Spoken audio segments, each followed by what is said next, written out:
Apakah tuntutan jaksa penuntut umum ini telah sesuai dengan dakwaan terhadap AKBP Dodi Prawiranegara? Kita akan bahas, nanti segera bergabung penasihat hukum AKBP Dodi Prawiranegara dan Linda Pujiastuti Adriel Fieri Pulba serta pakar hukum pidana Jamin Ginting yang sudah bergabung. Selamat malam Bung Jamin. Bung Jamin, selamat malam. Dengan Friska di sini, bisa mendengar suara saya? Selamat malam. Ya, selamat malam, Priska. Selamat malam, dan Nyambung nggak Bung ya? Adriel juga sudah bergabung. Selamat malam, Bung Adriel. Selamat malam, Rizka. Selamat Saya ke malam. Bung Adriel dulu. Kalau dari sisi Anda terkait tuntutan jaksa terhadap AKBP Dodi dan Linda Pujiastuti, apakah sudah sesuai dengan dakwaan? Sudahkah memenuhi rasa keadilan? Ya, kalau menurut kami memang kami sangat kecewa ya, sungguh kecewa dengan tuntutan JPU, terkhusus juga buat yang kami ajukan sebagai justice kolaborator, yaitu Bapak AKBP Dodi Prawiranegara, Ibu Linda Pujiastuti, dan Bapak Samsul Ma'arif, karena dalam tuntutannya kami lihat tidak ada kejujuran ataupun bagaimana konsistensi Bapak Dodi, Ibu Linda, dan Bapak Samsul Ma'arif dalam mengungkap peristiwa ini tidak dibunyikan, tidak ditetapkan sebagai justice kolaborator juga di dalam tuntutannya, yang mana kami sudah mengajukan justice kolaborator hari Selasa kemarin. Kami sudah bersurat ke Kepala Kejaksaan Negeri Jakarta Barat, namun sampai dengan dibacakannya tuntutan tadi siang, kami tidak ada mendengar sedikit pun mengenai justice kolaborator. Dan yang meringankan juga tidak ada dibahas sama sekali bagaimana Bapak Dodi jujur, Ibu Linda jujur. Yang meringankan hanya mengenai Pak Dodi, Ibu Linda, dan Samsul Ma'arif mengakui kesalahan. Begitu. Menurut Anda itu semestinya dipertimbangkan oleh jaksa penuntut umum terkait dengan pidananya? Karena yang kita tahu sedari awal Bapak Dodi diintervensi, kita lihat, kita sudah dengar semua bagaimana intervensi nyata dan jelas diterima oleh keluarga Pak Dodi, baik itu Pak Dodi, keluarganya juga, istrinya, bapaknya, tapi bagaimana Pak Dodi berjiwa kesatria untuk menolak itu semua dan terus berkata jujur sampai hari ini. Nah, kita tidak lihat itu ada di dalam tuntutan JPU. Begitu. Oke, Bung Jamin, kalau tadi Bung Adriel bilang ada sejumlah poin yang semestinya masuk di tuntutan tapi tidak. Kalau dari pandangan Anda? Ya, jadi kalau kita lihat kan ada dua dakwaan ya terkait dengan pasal 114 dan pasal 112 ya.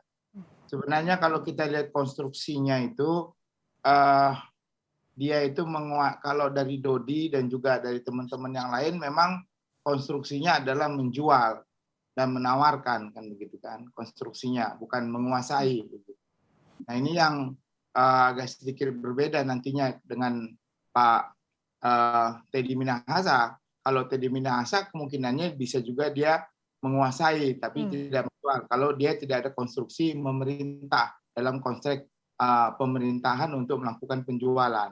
Tapi kalau saya lihat konstruksi berpikir dari jaksa penuntut umum, konstruksinya mulainya dari Dodi yang paling tinggi, lalu ketemu ke Anita, lalu Arif, dan juga yang lainnya ya sebagai eksekutor begitu. Ya. Nah, ini kan rentetan hukuman pidananya kan paling tingginya Dodi. Jadi Dodi dianggap sebagai aktor. Saya nggak tahu apakah nanti dia disandingkan dengan Teddy yang lebih tinggi atau Teddy sendiri hanya menguasai sesuai dengan pembelaan jaksa penuntut umum yang sudah disampaikan. Atau masuk pasal 140 terkait dengan penyidik. Tapi kalau 140 dari konstruksi jaksa penuntut umum ini, kelihatannya harusnya Dodi juga masuk. Tapi kelihatannya tidak dipertimbangkan terkait dengan kedudukan sebagai penyidik yang menguasai barang itu sebagai kesalahan administratif. Nah, ini kita lihat kelihatannya tetap strictly jaksa penuntut umum mengatakan bahwa ini ada transaksi, ada jual beli, ada penawaran begitu. Dan ini penawaran terhadap barang yang berasal dari penyitaan. Nah, tinggal bagaimana konstruksinya kita sudah lihat saat ini 20 tahun Dodi, berarti Dodi termasuk orang yang memiliki kehendak yang cukup kuat ya dibandingkan dengan yang lain begitu. Oke, kalau bicara soal posisinya Pak Dodi disampaikan juga Bung Adriel bahwa sebagai aparat penegak hukum diperberat pidananya dalam tuntutan jaksa penuntut umum. Ini menurut Anda perlu atau tidakkah? Termasuk tadi bagaimana juga peristiwa pidananya jual beli terhadap narkoba itu disebutkan di jaksa penuntut umum sebagai peristiwa pidana dari pasal yang didakwakan. Ya, kalau menurut kami memang apa Silakan, Bung Adriel.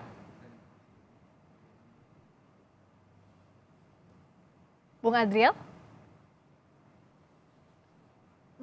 bisa dibuka audionya, suaranya, di unmute, Bung Adriel. ya, bisa diulangi tadi pertanyaannya, Mas? Oh baik, jadi bagaimana tadi kalau dari jaksa penuntut umum dalam tuntutannya menyebut bahwa Dodi Prawiranegara posisinya ini sebagai aparat penegak hukum karena ini diperberat untuk pidananya. Dan juga soal peristiwa pidana disebutkan bahwa ada peristiwa pidananya jual beli tadi. Ya, kalau kita sandingkan dengan Bapak Aibtu Janto juga seorang polisi ya, tapi tuntutannya bisa 15 tahun. Dan kita lihat juga bagaimana Muhammad Nasir yang dituntut 11 tahun. Bagaimana kalau kita bongkar lagi lebih dalam, dia adalah seorang residivis. Seorang residivis yang kalau tidak salah 2 kali ketangkap, 2 kali sudah pernah jadi narapidana. Nah, itu saja bisa 11 tahun gitu. Jadi sebenarnya kami tidak tahu bagaimana pertimbangan jaksa. Karena dan kita lihat juga bahwa tadi ada di dalam pertimbangan JPU bahwa Pak Dodi itu juga ikut memerintah katanya, memerintah Arief. Yang kita tahu sama-sama Arief itu dan Pak Dodi tidak bisa dipisah-pisah. Ya kan, ini adalah rangkaian peristiwa yang menurut kami serangkaian full gitu. Jadi Pak Dodi dan Arief itu sebenarnya menjadi satu kesatuan yang menerima perintah dari Teddy Minahasa. Dan aktor intelektualnya itu adalah Pak Teddy Minahasa. Jadi menurut kami kalau dibilang Pak Dodi tinggi karena hanya karena dia polisi yang harusnya mengamankan narkoba, tapi kita lihat juga disandingkan dengan Aibtu Janto bisa 15 tahun. Nah, menurut kami ini ada tanda tanya. Kenapa bisa Aibtu Janto bisa 15 tahun sedangkan Bapak Dodi di situ bisa pertimbangannya lebih berat 20 tahun gitu. Padahal yang jelas-jelas Pak Aibtu Janto dia adalah selaku penjualnya langsung ke Alek Bonpis kan gitu. Kalau Bapak Dodi ini kan sangat berperan pasif untuk menjual kan gitu. Oke, peran pasif dan aktif dalam satu tindak pidana bagaimana Bung Jamin memengaruhi pidana nantinya yang dijatuhkan oleh hakim dan juga tuntutan yang dikonstruksikan oleh jaksa penuntut umum? Ya, jadi Anita itu taunya Dodi, ya. Dia Arief itu baru taunya belakangan. Jadi Anita taunya Dodi dan dianggaplah Dodi satu-satunya orang yang memberikan itu sebagai suatu tindak pidana yang mempunyai niat dan meyakini bahwasannya itu juga jaksa penuntut umum meyakini bahwasannya Dodi lah orang yang memang memiliki yang kehendak untuk menyampaikan itu kepada Anita begitu. Oke. Sehingga Dodi sebagai termasuk aktor intelektualnya ya, termasuk dalam hal ini yang memiliki kehendak untuk menyampaikan itu. Oke. Dan sebenarnya sanksinya itu kan hukuman mati seumur hidup dan 20 tahun ya. Ini kan termasuk dalam kategori hukuman yang 20 tahun maksimum ya dalam hukuman waktu tertentu ya. Artinya masih ada lagi sanksi pidana yang lebih tinggi yaitu hukuman seumur hidup dan hukuman mati. Saya kira JPU sudah memberikan gambaran bahwasanya kedudukan dia ini 20 tahun udah pantas begitu kan karena kedudukannya sebagai orang yang diketahui Anita langsung ya, bukan si Arief begitu Mbak. Oke, itu tadi 20 tahun sementara masih ada seumur hidup dan hukuman mati. Tapi kalau dari Bung Adriel tentu akan dimanfaatkan nanti momentum pledoi. Apa saja yang disiapkan sejauh ini dan poin-poin mana yang utamanya akan disanggah? Tentu banyak poinnya, tapi mana yang utamanya Bung Adriel? Ya, jadi kalau dalam pledoi nanti memang kami akan memasukkan penerapan pasal 48 dan 51 itu yang utama. Bagaimana Bapak Dodi yang sudah diutarakan oleh ahli pidana Dr. Dian Aryawan Dengtawang pada saat itu, memang adanya daya paksa secara psikis, ya kan, atau daya paksa relatif. Itu memang terlihat jelas ketika Bapak Dodi ada bergaining, Bapak Teddy Minasa ketika itu memang asumsi Pak Dodi dipindahkan dari yang dia Kapolres Bukit Tinggi sudah melakukan pengungkapan 1,4, dia berprestasi tapi malah dipindahkan, kan begitu. Itu satu. Yang kedua, dia didesak, dia sudah menolak perintah yang salah tersebut 2 kali, yang mana kita tahu bagaimana sulitnya untuk menolak perintah atasan yang salah itu, seorang jenderal lagi kan, tapi dia sudah menunjukkan bahwa dia tidak setuju dengan perintah tersebut kan. Jadi sebenarnya kalau kita lihat bagaimana Pak Dodi ini sudah menolak perintah itu kan gitu. Jadi sebenarnya harusnya memang hukuman terendah itu ada pada Pak Dodi gitu. Oke, dan nanti itu akan disampaikan dalam pledoi di sidang berikutnya.